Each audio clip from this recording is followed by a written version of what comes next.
Hiram's Talk, where we zip through the history of Gothenburg on social media.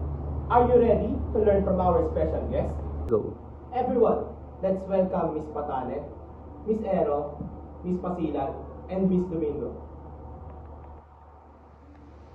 It is said that the information age is also called the computer age, digital age, or new media age, because this era brought about the period in which people could access information and knowledge easily.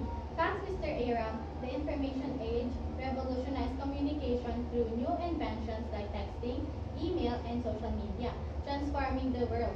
It also made learning new languages easier and enabled the translation of books, thereby enhancing global education. The information age has a great impact on our lives. Do you agree, Ms. Patana? Absolutely. Can you give us an example of what develops or inventions? Can you give us an example of what develops or inventions? Can you give us an example of what develops or inventions? Okay na yung Sige. eh. Made. Sige na, ano mo na, huwag mo na patayin. Ako na, Nen. Huwag mo patayin, ano, kasi maluma. Sige. Kato, may patayin. Sa ano na? Can you give us an example? Can you give us... Ilang ka? 1, 2, 3. Can you give us an example of what developments or inventions were made in the information age? Yes, of course. Those that were invented and emerged during the information age are the personal computers, the internet that was developed by the United States Department of Defense, the fabric optic cables that accelerated the transmission and processing the information, the World Wide Web or the www, and also the email.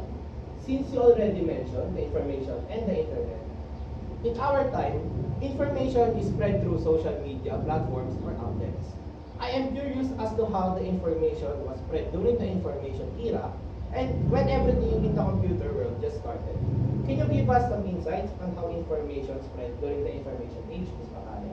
Well, unlike now, information back then was being spread using printout materials made by what we call movable type printing that was published by Johannes Gutenberg in Europe. His era is so-called the Gutenberg era, which is said to be responsible for shaping the nature of society and its underlying institutions. Really? I became more intrigued by the Gutenberg era.